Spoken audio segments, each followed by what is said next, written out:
Hello and welcome back to another episode of More Than a Business Live. I am your host, Mitch Case, also the co-founder of More Than a Meal, where we help organizations strengthen their most valued relationships by showing gratitude and appreciation one meal at a time. You might recognize that I've lowered my voice. It's because I woke up this morning without a voice.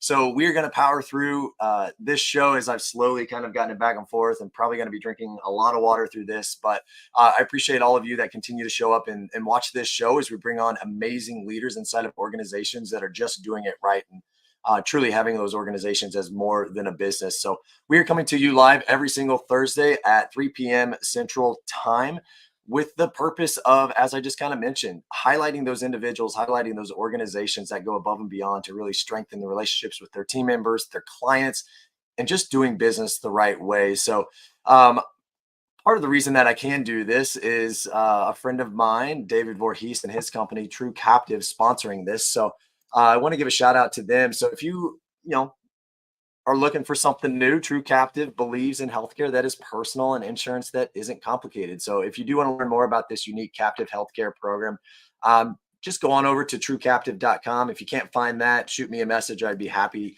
to get you connected with the leadership team over there. And today's guest, I'm really excited to bring her on. I think we're going to learn a lot from just the different initiatives that they have over at Agility Health. But without further ado, I'm going to go ahead and bring Trisha Hall onto the stage here. Trisha, thank you so much for joining us today. Thank you so much for having me. I'm very excited to be here with you today. Awesome. Awesome. Well, I'm going to let you talk a lot more than myself today as I try to keep my voice through this show. But why don't you go ahead and tell us just a little bit about yourself and what you do over at Agility Health? Sure, Mitch. I have the pleasure of leading our sales and marketing teams here at Agility Health. I've been with our company almost a decade, which seems crazy to me. When I joined the company, I was an employee somewhere between number 5 and 9. I've lost track between now and then. It's been a long time. And what we do is we really help organizations understand the value that they have and realize the value they have with their employees. And we do that through helping them hear the voice of their teams and really build out continuous improvement programs, and then decide how are we going to do that and tie the voice of their teams to the strategic initiatives of their organization. And we do that through our software as a service and working through strategic initiatives and coaching. Awesome. I love that, because I think that's going to be an interesting conversation for us, as you have a unique situation of being on the sales and marketing side. You're going helping these other organizations, but bringing them together from a health and wellness perspective. So I do want to dive into that.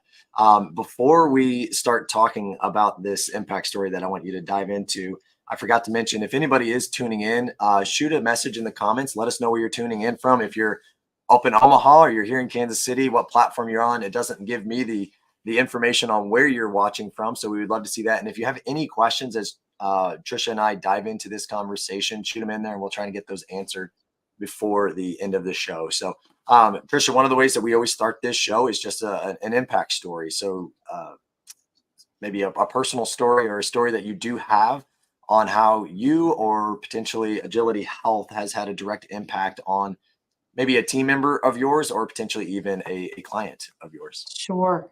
I thought a lot about this, Mitch. And one of the stories I wanted to share was actually one of my personal clients that I had. And it's also a Fortune 10 company here in the United States. So it's a very large organization. And one of the things that they were struggling with was really understanding, what do our team members need? We've been pushing them. We've been asking them to provide more work, be able to work harder, faster, and be able to produce more value for us. But we don't understand what they need from us as leaders. How can we actually gather the voice of our team members? And that's actually one of the things that we specialize in. So we worked with the leaders of this company, and over the span of about 3 weeks, we helped them gather the voice of 25,000 team members. And so we helped them gather that data and really understand, what do their team members need? And some things were simple. We need better desks. We need better chairs. We need better collaboration spaces. Some things were a little bit more complicated, like we don't have the right server space, or we don't have the right training. We don't have the things that we actually need from a resource perspective to do what she needs. But by helping that company actually get that data in a format where they could gather it understand the impact of it across those 25,000 employees, we could help them prioritize it so that they could truly deliver on what their team members needed. And so over about a 3 or 4 year period of working with that company, we were able to help their employee engagement scores go from like on a 100-point scale, go from in the 60s to in the 90s. So Wow. we were really able to help these 25,000 people be happier at work and to have that come from a small tech company based out of Omaha, Nebraska. I mean, that Right. to Yeah. me was amazing to have that kind of growth. Yes. Wow. Okay. So, I mean, things as simple as, hey, my chair is just awful. I need a new chair because my back is hurting, all the way to you're limiting me and my potential by not having enough server space. And I'm using that without knowing actually what's going on. How do you guys go about implementing that directly within an organization? You just bring that information to them, and then what does it look like from this Fortune 10 company to actually put those things in place? Are you supporting them through that? What challenges did they experience as they were going through that? Tell us a little bit more on that story. Sure. We give the team members a way to provide their feedback and to gather that data and then be able to really compile it within our software so that they can start to see, okay, how big is the problem? So if there are 3 people that are saying it, if there's 30 people that are saying it, if there's 300 people that are saying it, so we can start to see how big is this impact. So then as a leader, I can say, oh, I need to allocate budget for this, or I Mhm. already have budget for this. Let me free it up and spend it. Or I've already solved this problem in one place. Let me just replicate it in another. So because we're gathering data across a large scale of people and a large scale of teams, you no longer have to rely on your gut instinct saying, this is what I think is happening. You have data to back up and say, oh, hey, executives, we need money to solve this problem because we've got it across these hundreds of people. So it allows you to be able to say, okay, if I do X, this is the expected Y result, and then I can measure the results because we're basing Mhm. all of our decisions on data. Yeah. So it really gives leaders and organizations a place where they can say, well, this is what our teams are asking for, and this is what they're saying they'll be able to accomplish Yeah. if we do this for them. So can we do it? Sure. Let's find out if we do it, what's the result? So Hmm. it really helps leaders have a place to hear the voice, build out what does it look like from a continuous improvement perspective, and then if we do the action, then what's the expected result? Did we get it? Hmm. So we're able to help leaders base and foundation those things with data points so they can say, okay, what's next?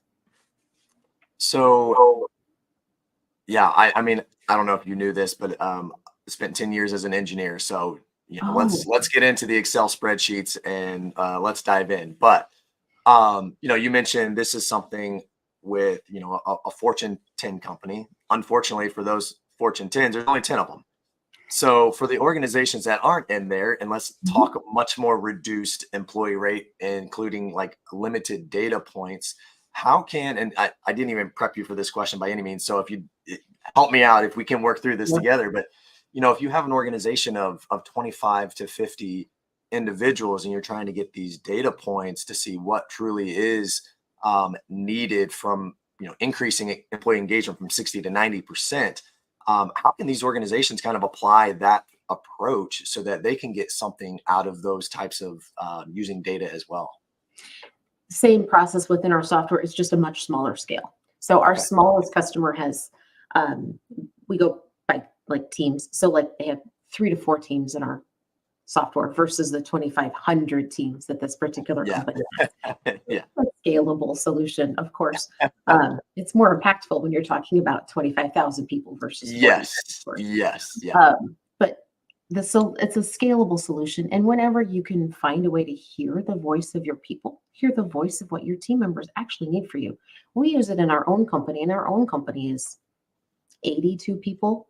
Hmm. So we use it to hear our own team members. What do you need? How can I help you? How can I, as a leader, lean in and remove obstacles and get you what you need so that you as a person can be the best person you can be? I think even just the the intention of asking that question. I think, and raising my hand as a very busy business owner, I can just be very like head down, getting things done and not slow down enough to just even ask the question, what do you need to be successful, to be happy, to feel like you can accomplish whatever it is that you want to accomplish? I mean, how often is just asking that question, raising the engagement of the team? I mean, do you guys see any sort of data from that side as well? Yeah, we like to recommend that you do it quarterly, because Okay. if you do it every month, it gets to be mundane and routine. Yeah. And And you you know, feel like we don't have nothing has changed in a month. right, right. You don't have enough time to work on things when you ask it, too frequently. If you only ask it once a year, everybody says, "Oh, it's that time." So we're just going Mm, to check the boxes, and it becomes a check the box the exercise. annual performance review. Exactly, exactly. So we found that once a quarter is a really good time frame, or once every 4 months, somewhere in there, so that Okay. it becomes a meaningful exercise and it becomes a part of your process.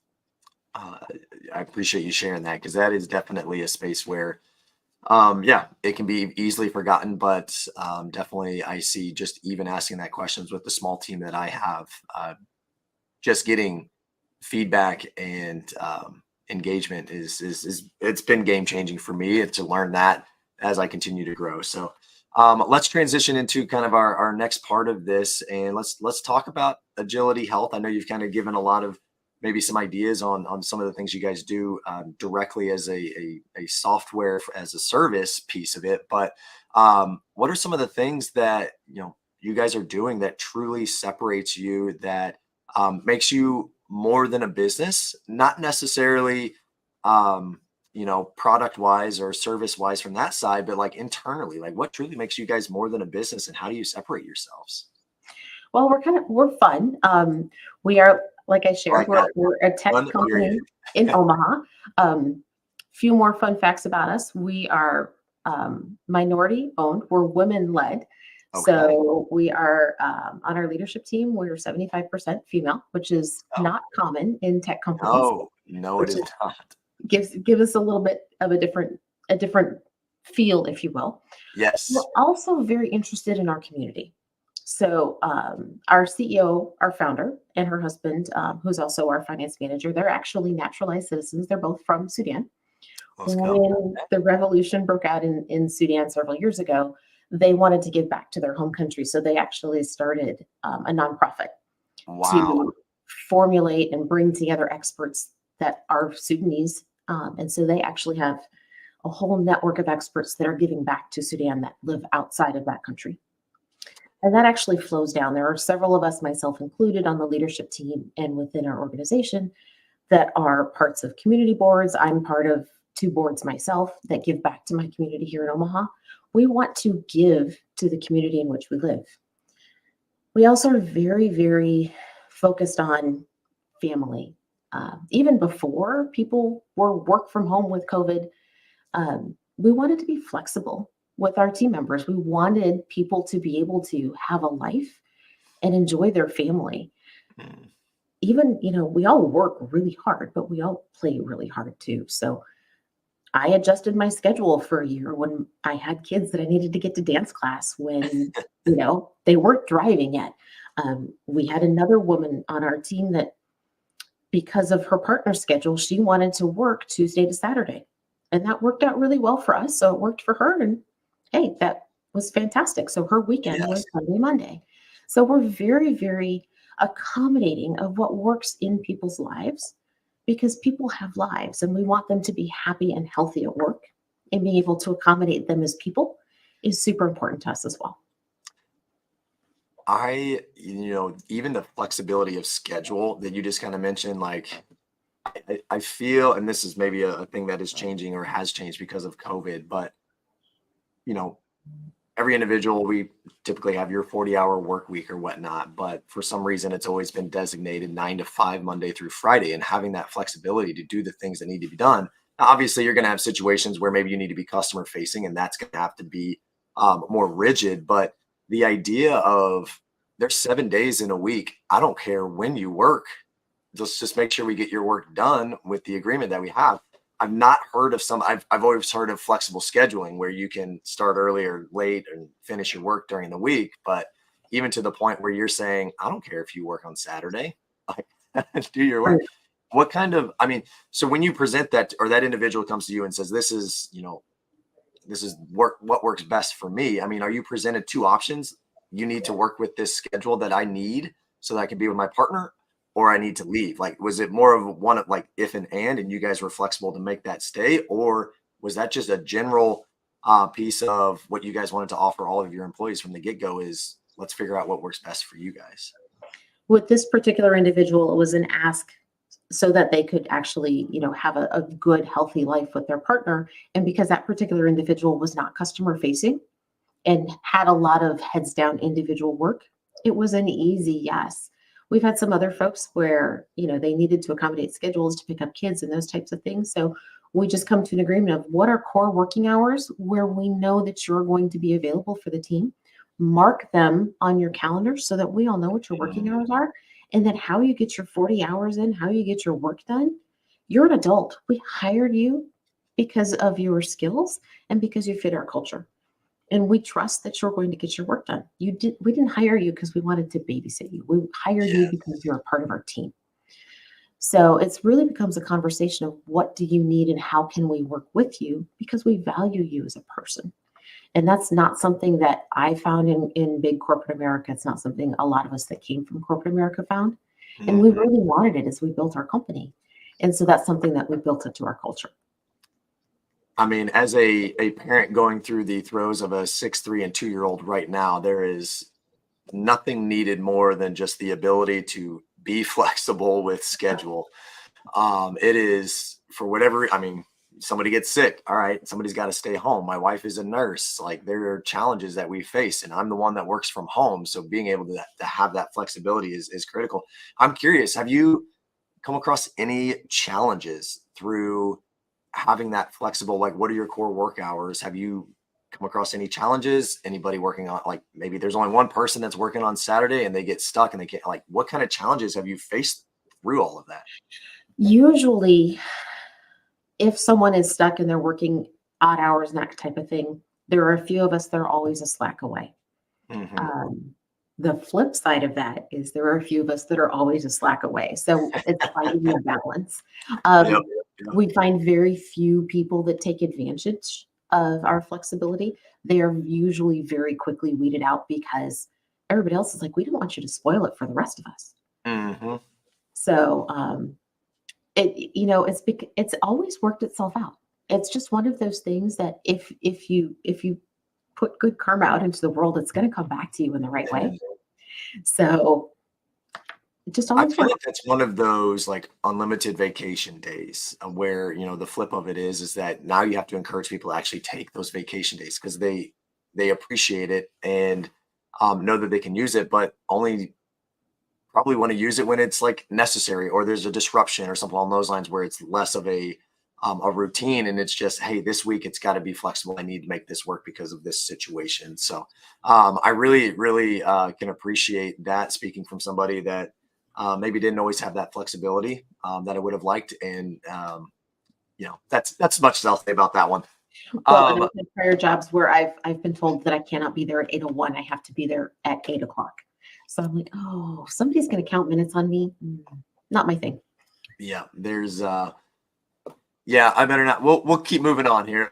I don't want to get anybody in trouble on this one, but um, we are moving through this right now. So I do want to get to this last part, Trisha. Like, we had an awesome conversation when we first connected, and I just gravitated towards you, and you kept me in track because I totally dropped the ball on having you on the show last week and said, "What's up? When are we going to do this?" So um, this next piece is really just kind of talking about you and what continues to motivate you to show up every single day. And, I'm saying here, like, I probably disrupted your schedule last week when you were expecting to be on the show and it didn't. I messed that up. What continues to motivate you to show up and be able to serve the people that you're blessed to serve, both clients and your direct team members? Sure. No, it's a great question. I love the spirit and the value of what our company and what our platform can give to our customers. I mean, I have the blessing to work with some of the biggest brands around the world. I mean, I sit there and I look at our brand slide and I'm like, I have never in a million years thought that I would work with companies like this. And I have gotten to meet some of the most amazing people in the last decade who are just there for their team and they're trying to do the right thing. Um, and just to be able to help them in their journey is just such a blessing. And to be a small part of what they're doing and to be able to say that we helped change some of the biggest corporations in the world and Mm. helped influence and help some of the smallest nonprofits that we've met. It's just, it's a great feeling to be able to know that I've had a small part in that. Yeah. Cool.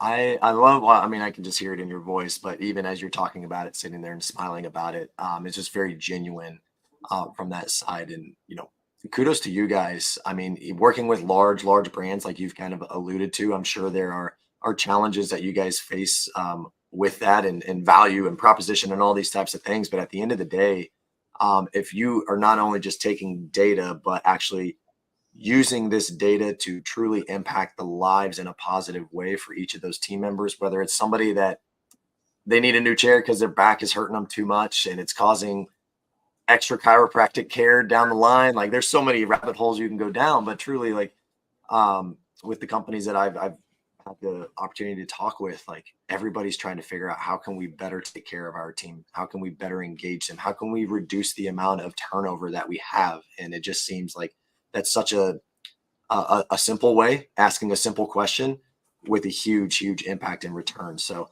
I appreciate you sharing that piece that truly motivates you. What I've always recognized throughout all of that is every time I ask that question, one way or another, it comes back to how people have impacted other people. Like almost always, when I started this show and had that question teed up, I had no idea what answers I was going to get, but literally almost everybody goes back to the ability to impact other people. And I think that goes truly into like what makes companies more than a business is it's not just profit and loss sheets. It is the individuals that we get to serve both in our team and outside of our team. So I really appreciate you sharing that, Trisha. We're going to try and wrap this up here pretty quick. So if anybody sees this now or a little bit later and want to reach out to you and hear more about Agility Health or just maybe some of the initiatives that you guys take or just want to hear how cool Omaha is, what's the best way for them to get a hold of you? Sure. You can reach out to me on LinkedIn. I'm there at Trisha Hall. You can always search Trisha Hall Agility Health and you'll find me there. Or if you want to reach me via email, it's Trisha, Trisha, at agilityhealthradar.com. Pretty simple. Awesome. And I will echo that. If you have any challenges getting hold of Trisha, just reach out to me and I'd be happy to get you guys connected. Usually the way that we end this show is my wife and I, as we've built this business, we recognize that we are truly helping and serving individuals going through good times and bad times, just by showing gratitude and appreciation. And I want to do that as well with you. So we would love to give a meal away to an individual that you think is deserving of a meal, whether they're going through the tough parts in life or maybe they're going through some of the better times in life. Feel free to share as much or as little as you would like about somebody that you would like to gift this to. Sure. Thank you for that, Mitch. One of the people here in Omaha that I really admire is a gentleman by the name of Mike Hornacek, and he is the CEO of an organization. It's called Together, and I'm starting on the board there in January. I'm super All excited. right. And Together's mission is really to end homelessness in Omaha and Council Bluffs, which is our sister city just across the border in Iowa. Yeah. And we have programs for homelessness, for helping folks that are on the margins. We've got food pantries. And Mike took over as CEO there, I think it was 12 years ago. And he really just took a very small nonprofit and expanded it into now we're serving hundreds of people every week. And I'm just very inspired by Mike and the work that he's done. And I'm super excited to start there on the board in January. So I would love to bless him and his wife with a meal. Awesome. Well, we will get connected with Mike's info after this call. But yeah, well, I mean, again, like that's the piece that like when I get to help other people that are making much bigger impacts than I am, it just brings me selfishly a little bit of joy on that end. So Mike, we got a meal heading your way here soon and appreciate all the work that you're doing in Omaha and Council Bluffs to help the challenges that a lot of individuals and cities face that sometimes we, don't recognize or scoot over sometimes. So thank you, Mike, for that work. All right, Trisha, we have made it to the end here. I'm going to go ahead and get us signed off. But before I do, is there any kind of last words that you would like to shout out? Thanks so much, Mitch, for having me. It's been a pleasure. I hope everybody has a safe and wonderful holiday season, and hopefully we'll see you in the new year. Awesome, Trisha. I appreciate that. All right. We will be back next week with a special episode of a good friend of mine, Corey Shear. He just came out with a book. So we're going to be talking all things trust when he comes on and the importance and how you build that. Something that's always very, very important within an organization. So I'm really excited to have him on here next week. So I want to echo Trisha's sentiment with have a wonderful and happy holiday coming up. And we will see you next Thursday at 3 p.m. And until next time, keep showing that gratitude and appreciation to each of your team members and clients that you get to serve. And we will wish you a happy holiday. Take care, guys.